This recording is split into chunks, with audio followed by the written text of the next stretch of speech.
Hello, my Bruto and Schwestern, and welcome to another Cinema Saturday. Yeah, that's right, I got rid of the jingle, because I just don't care for it anymore, so I nixed it.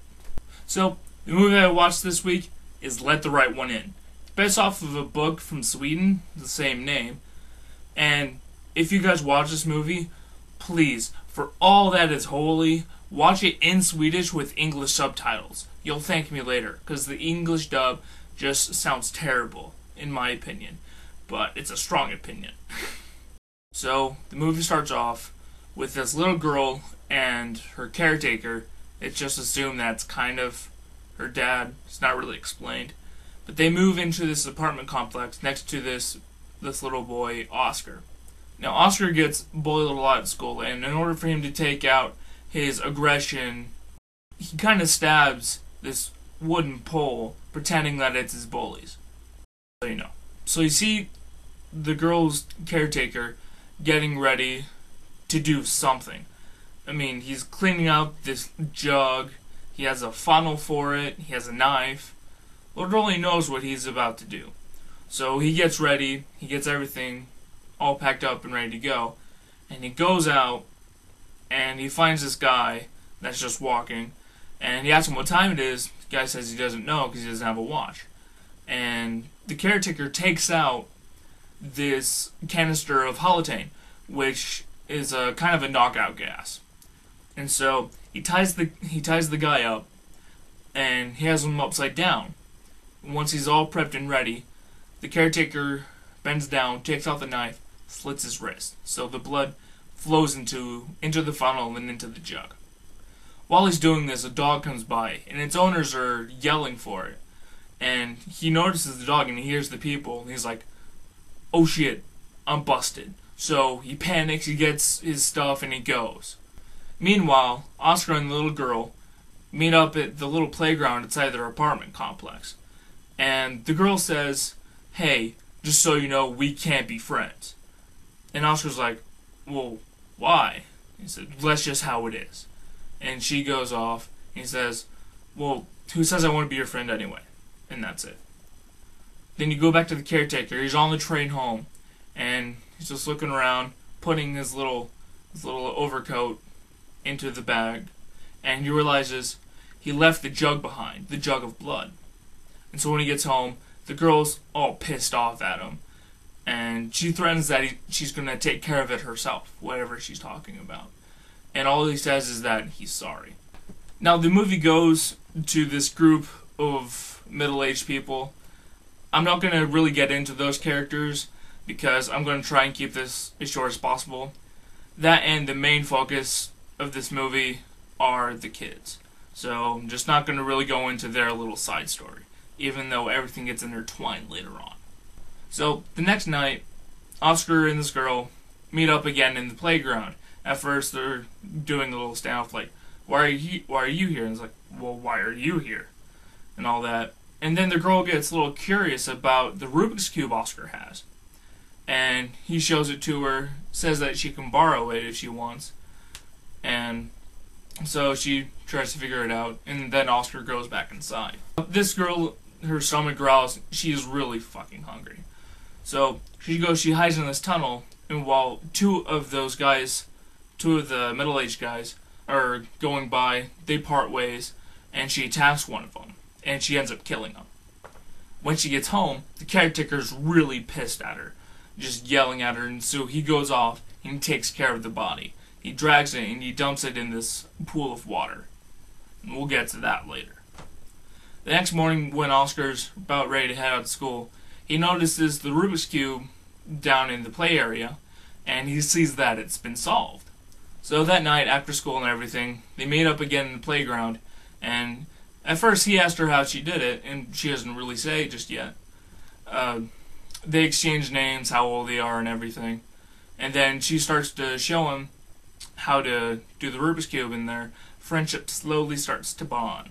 When Oscar's at school next, he's writing down Morse code so that way they can talk through the walls, like at night, so they don't have to always be out in the playground area where it's all cold because it's winter, and it's Sweden.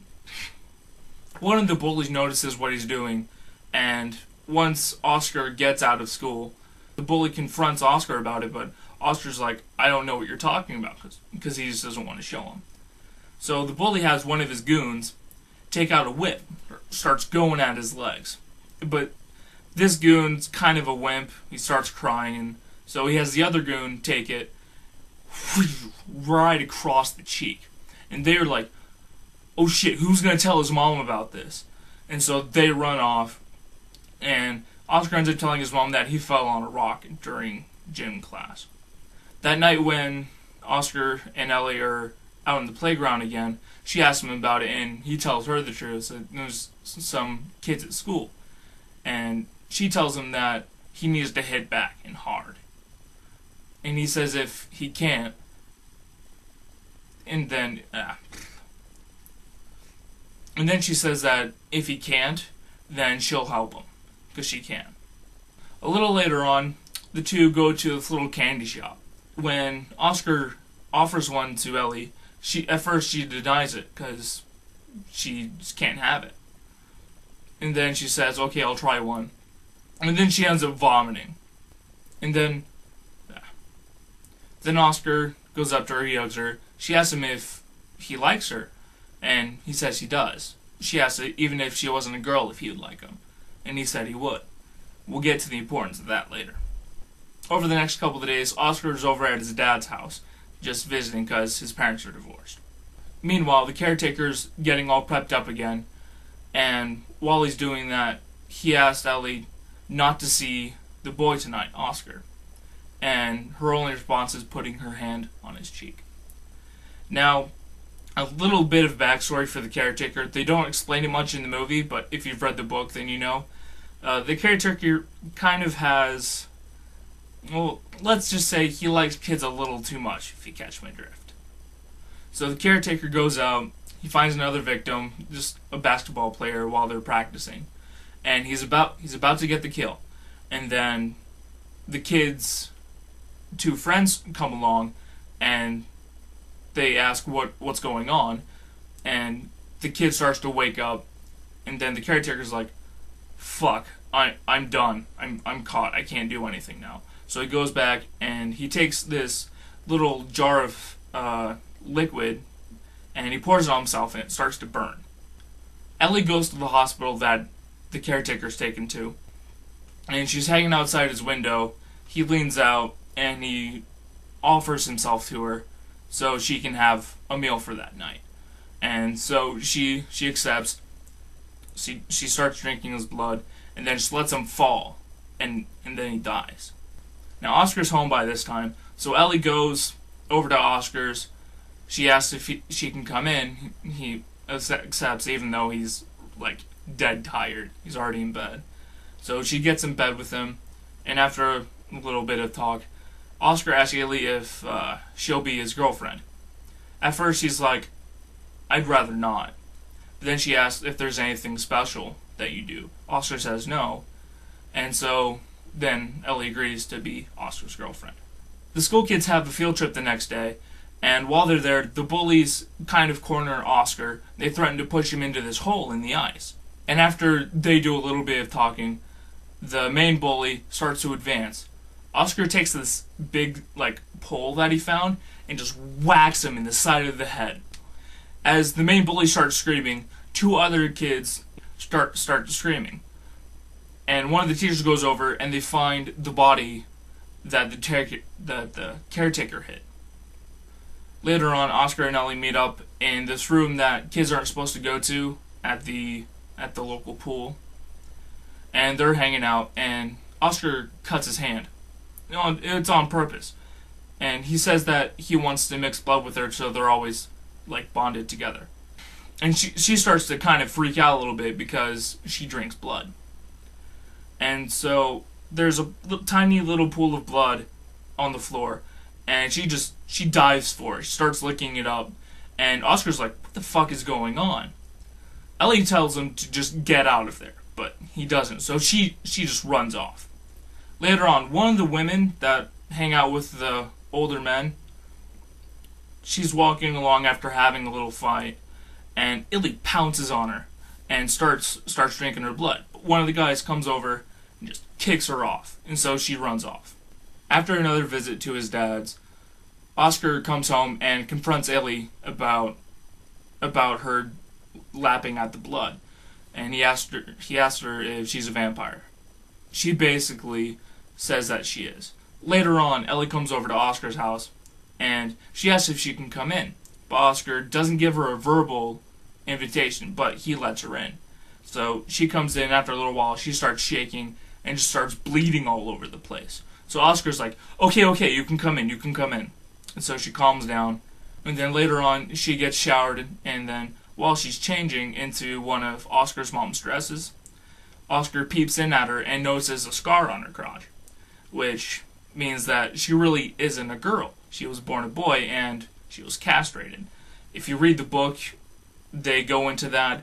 They didn't in the movie, just so you guys know. So after Oscar's mom comes home, he sneaks out, goes over to Ellie's, and he stays the night.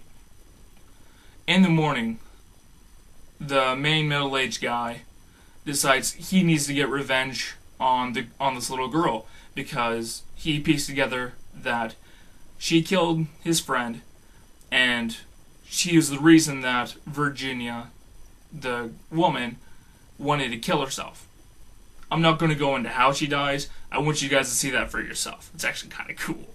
So he knows where she lives, because one of his old friends used to live in the apartment she currently resides in. So he goes over there, he breaks in, he's looking around, and he finally finds her in the bathroom in the tub. So he's crouched over, he has his knife out, he's about ready to go. Oscar comes up behind and yells out and gets the guy to stall. Turns around, throws his knife down, like, what the hell's going on, kid? Like, what are you doing here?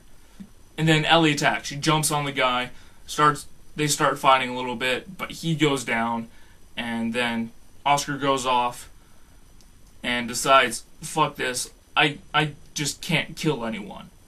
Ellie comes out and thanks him for saving her, but says that she has to leave. Like, the next day or so, Oscar's at the pool doing his training, and the bully's brother makes a diversion outside, so Oscar's trainer has to go outside and deal with that. Then the bullies and the main bully's brother come in, make sure everyone gets out, and then the brother says, okay, you know who I am, you know what I'm doing here, so we're going to have a contest.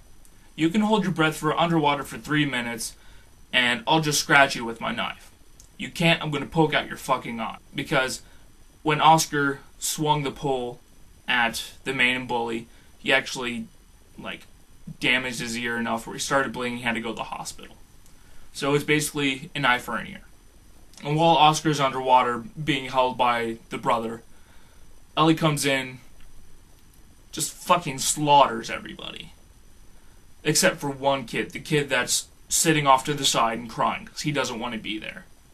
So she comes in, she saves the day, and they run off, and it's presumed that they live happily ever after, I guess. This movie is right at the top of my favorite movie. Although they're kids, all the kids did a great job at acting. There were a couple moments here and there that was a little iffy, but overall they were all fantastic. The direction was incredible. The music, I mean, when I watch this movie and I listen to the music, it just all flows and matches so perfectly with the scenes. And I read the book, and I loved the book. So, of course, I would just think that the story of this movie, the way it was written, was just phenomenal. So, naturally, I give this one a Fred the Gnome. Or, if you want a more conventional rating, give it a 5 out of 5 stars. Or whatever. And, just so you guys know right now, since I missed last week, I'm doing 2 reviews this week. So, go ahead, go watch the second review that I did today. And, I'll see you guys next time. Oh, and just in case there are any mooshers watching, I just want to tell you guys one thing. Moosh! Alright, later guys.